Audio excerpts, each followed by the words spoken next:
I know that they're interested in dating, but I'm like, hey, shouldn't be the reason why you're at a church. Ever since he has married Robyn, he has wanted nobody else. Or you. I think that there's a way that Kody and I could have figured out our relationship and our marriage. Meri, you were so close. Seriously, I was rooting for you. Don't come for me, but I think I actually like Meri. Well, sometimes. It's a love/hate relationship that flips like a coin. And this week, it's all heads, me wanting to hurl my remote at the TV. Last week, I was so proud of her for giving Robyn the coldest, most perfected gray rock treatment. But this week? Oh girl, no. Why? Janelle was being so chill, taking the time to warn her about Coyote Pass like a total grown-up. And what does Meri do? Run straight to Kody with it. Why? Please tell me she regrets it now, because I'm only halfway through the episode, and my TD's life depends on it. Wish us both luck. And really, why are they making such a fuss about whose name is on what? Just appraise the land, split it 4 ways, and move on. Clearly, the names were assigned using the same chaos theory they applied to everything else. Meri throwing Janelle under the bus? Classic. She's been doing that her whole marriage to Kody. It's her default mode, a desperate attempt to stay in his good graces. Honestly, it's like she's hardwired for survival in a toxic environment and really needs a full deprogramming session. Hey everyone, welcome back to Radiant Serum. I'm Aubrey, and I hope your day is shining bright. Thank you for joining me. Let's jump right into today's video. Janelle is fine. Yep, last night Janelle sat there on camera, cool as ever, saying she's perfectly fine with her 4 acres out of the 14. And without an appraisal, no less. Bold move. The catch? This deal completely screws Meri over. But here's the kicker. Meri, who's out there actually confronting Kody, trying to push for a fair appraisal on camera, and yeah, probably because production nudged her too, gets roasted by the court of public opinion. Why? Because she mentioned to Kody that Janelle had brought it up? The outrage seems misplaced. Let's not forget that Janelle already tried to nudge Kody into moving Meri off her coveted pawn spot. Now, off camera, Janelle has admitted in interviews that she and Meri worked well together on a mutual project and found the experience pleasant. Who knew? What we've seen on the show so far, pure setup. More to come next week, but I bet the fireworks will be vintage Kody chaos. What's really fascinating is how anti-Meri some folks are just for advocating for a fair split. Janelle's attitude, take what you can get and move on. And honestly, who can blame her? She's ready to be done with this nightmare and avoid a drawn-out battle. Innocent people settle in court all the time just to dodge the grief and the legal bills. Besides, Janelle's got a lawyer now. We won't see the juicy courtroom drama, but trust, she's got someone fighting in her corner. And let's clear something up. Janelle being okay with her 4 acres doesn't mean she's fine with whatever mess Meri's getting saddled with. 2 things can be true at once. She warned Meri. She told her to stay sharp. That's Janelle doing her part. Oh, and how about Kody playing his usual mind games? The man tells everyone something different. Who knows how many versions of the official map are floating around? Why are Kody and Meri even on a shared lot? Couldn't he just take 2 acres with the pond and leave Meri her own 4? Better question, why is Kody getting any land at all? Shouldn't it be split among the wives? By that logic, it's 50-50 Meri and Janelle, since Robyn's sitting pretty in her mansion with all her equity intact. Christine, the only one who escaped this property debacle clean, set the precedent. Trade your home's equity for your land interest. But Kody? Rules are more like suggestions to him. Even though we know this mess is technically resolved, it's still one tangled web of drama. And somehow, it's just as messy as ever. Robyn doesn't even have to pretend anymore. Did anyone else catch how frosty she was toward Meri in the latest episode? Meri tried cracking a few jokes. Crickets. No smile, no chuckle, nothing. Funny how the same quips were totally laugh-worthy during her move to Utah. But now, Robyn and Kody exchanged plenty of smug glances while Meri looked visibly uncomfortable. Let's be real, Robyn only kept Meri around as long as she needed a loyal cheerleader. Now that Meri's on her way out, Robyn's done with the act. No more need for fake warmth when Meri's no longer of any use. The whole vibe was painfully cliquey, Kody and Robyn versus Meri, and this isn't new. Fingers crossed Meri finally sees the years of Fox friendship for what they were and makes a clean break. And can we talk about Robyn's attitude in the talking heads? Bold, catty, that "don't make me a victim" sweetie energy was practically seeping through her snide comments. She's gone full "I won, deal with it," and she knows it. All the other wives are gone. She's sitting pretty in her $2 million mansion, flush with funds they'll never see, and she hasn't worked in years and never will. Her only job now? Pretend to be a victim just enough to keep the audience somewhat convinced. But even that's half-hearted. The smirks, the eye rolls, the dismissiveness. This isn't the tearful Robyn who once fled interviews sobbing about her broken family. Nope, this is the real Robyn. And let's be clear, she's not some clueless bystander. She's calculated, more aware of her role in the chaos than she lets on. Sure, she probably didn't set out to blow up the family at first, but she knew exactly what she was doing every time she cried, every time she denied. The sudden confidence? It's proof.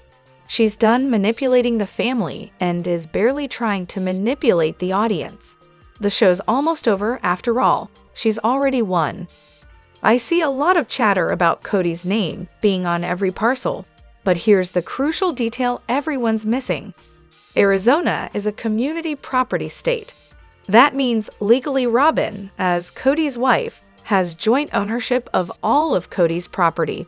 So when you see Kody's name on something in Arizona law, it's basically the same as seeing Robyn's name right next to it.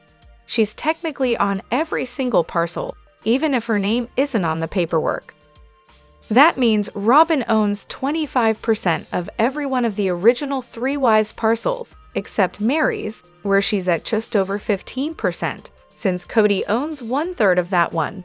So yep, Robyn has legal ownership of every parcel. Even Vegas, which was also a community property state. But Utah, not so much. That's why the whole divorce from Meri and marriage to Robyn was way more than just an adoption. Robyn wouldn't even have to fight for Kody's assets. They're automatically hers in a divorce, and that includes all of her kids thanks to the adoption. So by this logic, Robyn legally has the same number of kids by Kody as Christine, and only one less than Janelle. I have a hard time believing this wasn't all part of a well-thought-out plan, especially the timing of moving to a community property state, getting that divorce, marrying Robyn, and staying in a state where property automatically becomes joint. If this wasn't by design, then why not just marry Robyn for the adoption, and then divorce so Kody wouldn't be legally tied to any of them? Makes you think. And let's not forget about Christine. When she refinanced her home into her own name, I wouldn't be surprised if she knew she had to do that to keep it out of Robyn's clutches through Kody. Of course, in community property states, it's possible to own property separately from your spouse. I've done it. I own things my husband has no claim to, despite them being bought during our marriage. Now, someone posted, take this with a grain of salt, of course, that the Browns have some kind of agreement where Robyn doesn't automatically get what Kody owns with his other wives. But looking at how they've muddied the property ownership situation, it's getting harder for the others to claim a fair share of anything at this point. Robyn's got this locked down. Robyn wanting sister wives because she doesn't have friends. Does anyone remember that episode of The Office when Michael Scott shows the video of the younger him on that kid's TV show? In the interview with the puppet, young Michael says he wants to have a family so that they have to be his friends and no one can run away from him. It's one of the saddest, most real Michael Scott moments ever. And I think the same thing is happening with Robyn. I think she wanted sister wives because no one wants to be her friend, and if she has sister wives, they'll be forced to be friends with her. I have discussed this exact point with my aunt, who also watches Southwest, and she didn't get what I meant. I fully believe that Robyn thought that sister wives equals built-in besties. It's clear that Robyn was not raised in a polygamous family the same way that Meri or Christine were, and she certainly didn't have a clue about the family dynamic when she married Kody. Partly because they weren't being completely honest about how their relationships were doing. She had no personal experience with how sister wives behave with one another. So because Robyn had no idea what to expect when entering a plural family, she romanticized polygamy in her mind, so much that she really thought she'd have automatic friends with Meri, Janelle, and Christine without having to do any of the work. I feel like she assumed, well, Kody loves me, so I know the wives will love me too. She just never did the work to grow her relationships with her sister wives. The expectation was that they should just be good sister wives to her. Robyn doesn't know how to have friendships. She doesn't understand that she has to be honest with people she intends to be friends with. She doesn't know how to be selfless, another requirement in friendships or sister-wife relationships. Does anyone remember that one The Office episode where Michael Scott shows a video of his younger self on a kids' TV show? In the clip, little Michael says he wants a family so that they have to be his friends, and no one can run away from him. It's one of the saddest, most painfully real Michael Scott moments ever. And honestly, I feel like that's exactly what's going on with Robyn. I think she thought that having sister wives meant having built-in best friends, people who were forced to like her and stick around. After all, who needs actual friends when you can just sign up for sister wives, right? I tried to explain this to my aunt, who also watches Sister Wives, but she just didn't get it. Look, I'm convinced Robyn thought marrying Kody and joining a plural family would automatically mean she'd have a whole crew of loyal, loving friends in the form of Meri, Janelle, and Christine. It's pretty clear Robyn wasn't raised in a polygamous family the way Meri and Christine were. She didn't have a clue about how the dynamic worked when she married Kody. Part of it was because, let's be real, no one was being fully honest with her about the state of their relationships. So when she walked in, she didn't know the first thing about how sister wives typically actually interact with each other. What I think happened is that Robyn romanticized the whole idea of polygamy. She probably thought, well, Kody loves me, so obviously the other wives will love me too. She genuinely seemed to think that sister wives were just going to be her automatic BFFs, and she wouldn't have to lift a finger to make it happen. Spoiler alert, she didn't put in any real work to build relationships with the other wives. Instead, she expected them to just be good sister wives to her. But here's the thing, Robyn doesn't know how to make or maintain real friendships. She doesn't understand that friendships, real friendships, require honesty, effort, and being selfless. She doesn't get that it's not about simply showing up and expecting people to like you just because you're there. Robyn seems to be living in some alternate reality if she seriously thinks Meri, or Janelle, would ever build on Coyote Pass. Robyn casually says, well, if Meri builds a house here in Flagstaff to stay in when she's around, as if Meri would just waltz back to Flagstaff after the divorce. Why would Meri come back to Flagstaff when she's made it clear she's moving on and heading to Utah? Is Robyn genuinely this delusional, or is she just playing for the camera? Honestly, Robyn's fantasy of Meri and Janelle setting up shop on Coyote Pass is so far-fetched that it just makes her look ridiculous. It's either a lie or she's completely out of touch with reality, and either way, it doesn't make her look too sharp.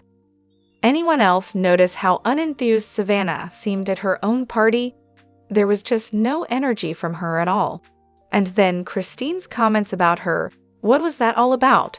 I remember Christine mentioning that Maddie didn't want Kody and Robyn there. But wasn't it Savannah's party? Was it at Maddie's house? Did Savannah even want him there? Anyone who knows the Brown family history well enough probably has some thoughts on all this. I've always thought Savannah seems uncomfortable with being the center of attention, which, honestly, I can totally relate to. Birthdays and big celebrations can feel like a lot. When Christine mentioned doing a flash mob for her, I just knew that Savannah would hate that. Sure enough, she looked pretty uncomfortable with whatever ended up happening. I just wish they could celebrate her in a more low-key way that she'd actually enjoy. Savannah kind of reminds me of myself. When there's attention on me, I just want to disappear. Honestly, at my own graduation party with family, I left early to hang out with friends. Big celebrations aren't my thing either. As for Kody being there, I really don't think Savannah cares one way or another. He hasn't exactly been the best dad, so why should she give him the chance to make the day about himself? The party was at Christine's house, right? Savannah has often seemed sad or withdrawn, especially since the whole RV mess. She's one of the forgotten kids. Honestly, I'd probably want to disappear too if my sister started doing some weird Kody-style dance moves. Kody's basically alienated all of his children at this point. He and Robyn could easily reach out to Savannah for a low-key lunch or day trip to celebrate her, but it seems like Kody can't see his kids without Robyn in tow. Savannah's always been the quiet, reserved one, someone who didn't open up much on camera. Now that she's older, she's probably just exercising her right to stay out of the spotlight, like Logan and Leon have done. I have a theory about Janelle's guilt and her need to warn Meri, and I'm curious if anyone else has thought of this, or if it's just obvious and I'm slow on the uptake. Watching last night's episode, something finally clicked for me. Janelle, who, by the way, is my favorite, made such a big deal out of giving Meri a heads up about protecting herself when it came to the Coyote Pass land split. This was so out of character for her. Janelle has been pretty clear that she doesn't like Meri, so for her to actually reach out to Meri after a year and a half of no contact and request to meet in person, that's a pretty huge shift. I think Janelle's a nice person overall, but let's be real, she's the type who avoids uncomfortable situations when she can. When Kody specifically mentioned that Janelle doesn't like Meri during last night's episode, S19, E12, it hit me. When they were first moving to Flagstaff, Janelle and Kody were on good terms. She was also the one wife Kody considered an equal.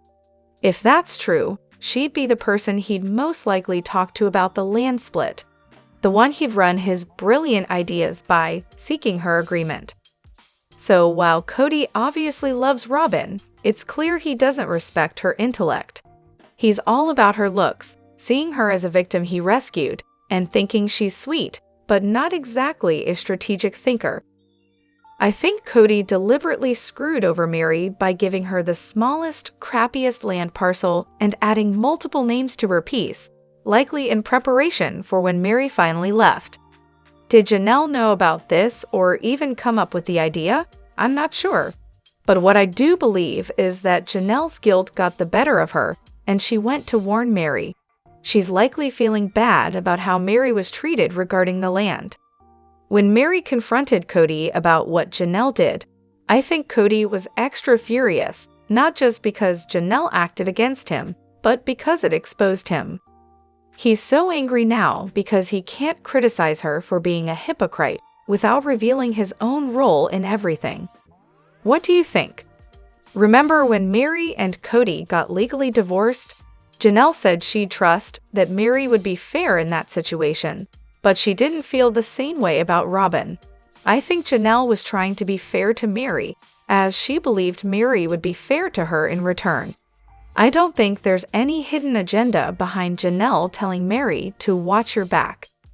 Janelle was just looking for an ally, someone she could trust, especially since at that point, she probably felt isolated from Kody and Robyn. She was just trying to gauge where Meri stood, while subtly letting her know that Kody was the one with ulterior motives. I don't think Janelle was trying to stir up drama or push Meri to take action against Kody. She wasn't looking for Meri to team up with her.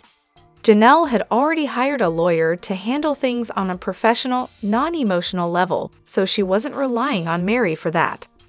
That said, I do think the naming on the parcels was deliberate and orchestrated by Kody. Janelle has land on multiple lots, likely because Kody values her more, or maybe because she used her inheritance to buy the Lehi house. But at the end of the day, Janelle did say Meri was entitled to her 25%, so I don't think Janelle was trying to screw her over. Kody, however, was the one who told Meri last season that she was only entitled to 2 acres. That move was all on him. Kody heads to Vegas to visit his brothers, and they all go to look at the cul-de-sac houses behind locked gates. Kody says Vegas was a safe place for him, a place full of great memories, and it was good for the kids because they were so close, etc. So, if Vegas was so perfect, why the heck did he uproot the whole family and move again so Robyn could chase after Dayton? We all know that's the real reason for the move, and Kody definitely manipulated Meri, Janelle, and Christine into going along with it. Honestly, if Kody would just admit his role in the breakup, I might have a tiny bit of respect for him. If he could be honest about his actions, he could have ended things with his other wives in a way that didn't leave him estranged from 13 of his 15 biological kids. If Robyn could ease up on her control issues, maybe the teens and younger kids could have been part of the family celebrations instead of being pushed aside.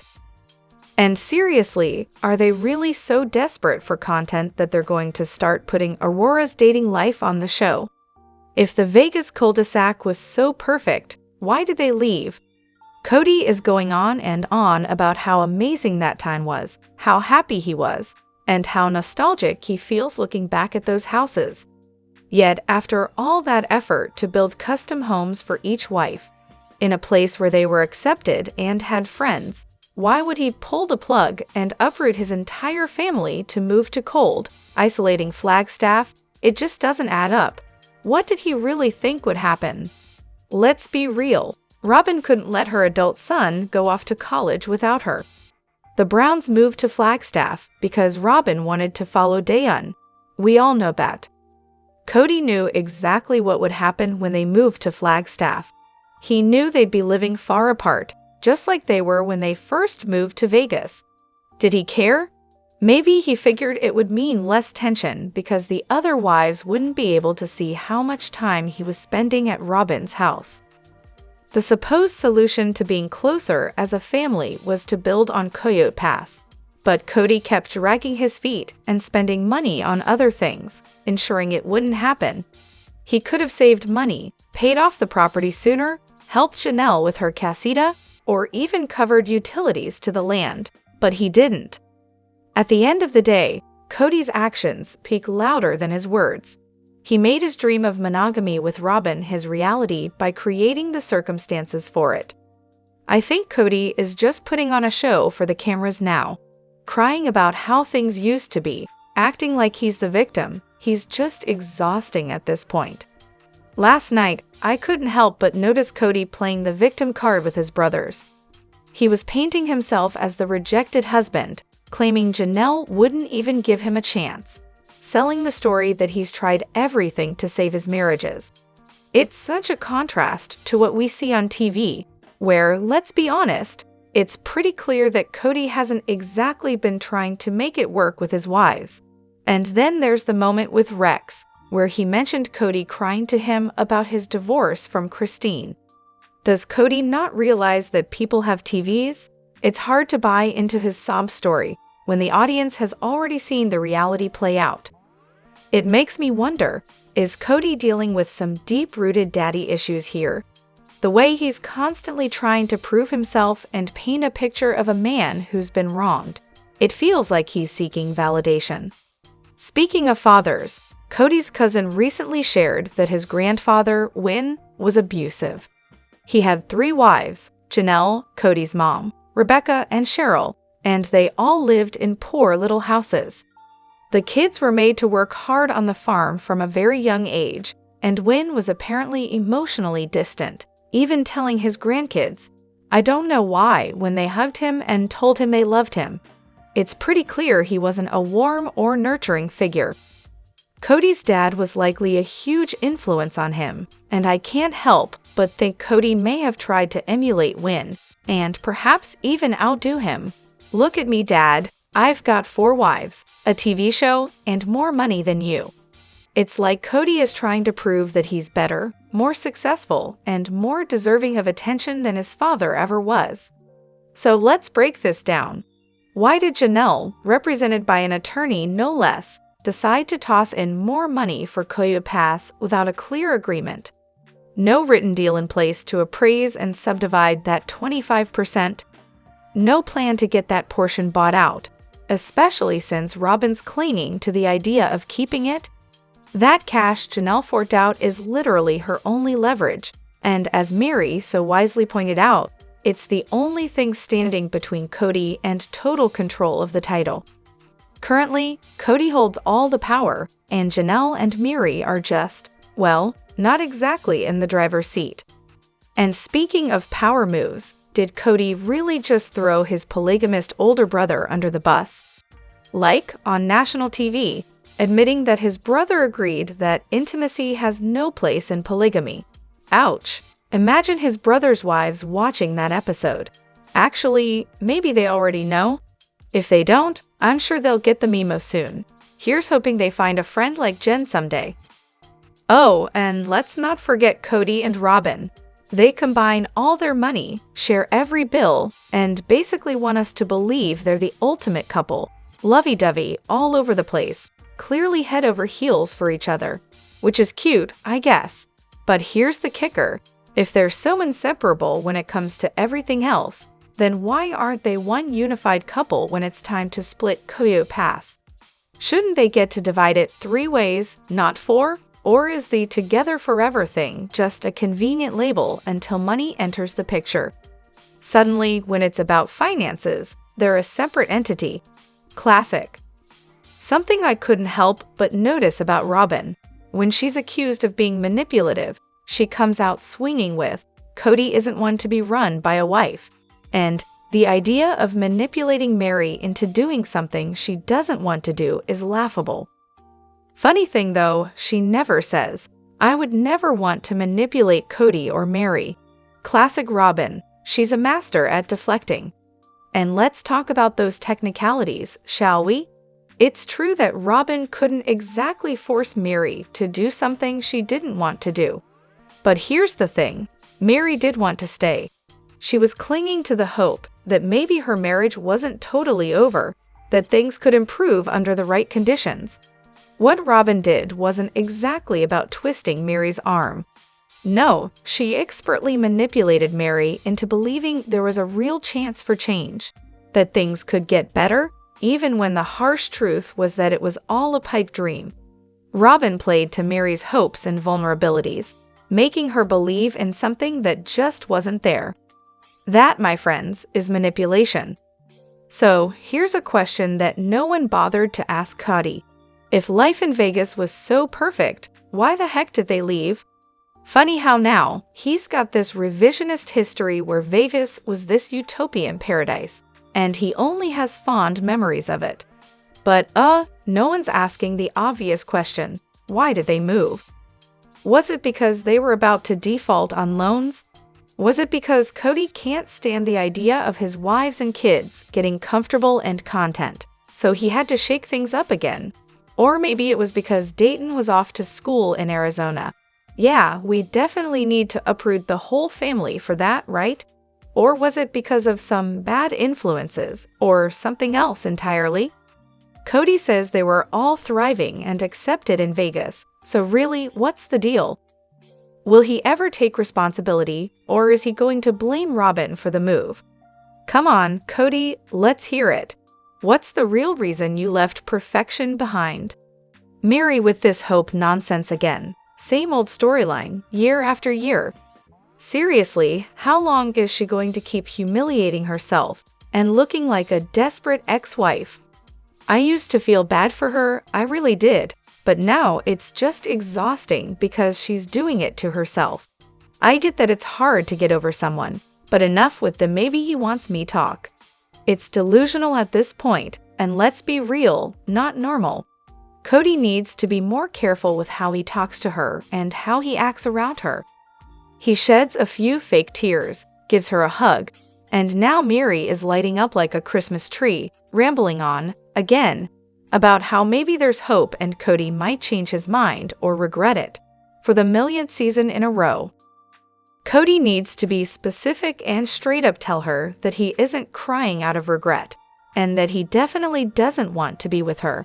He should just say it plainly, I messed up, but I'm not coming back. What's he doing? Crying over himself? That's what. It's his ego in overdrive, faking tears because things didn't work out how he planned. He isn't crying for her, he's crying for his own failure.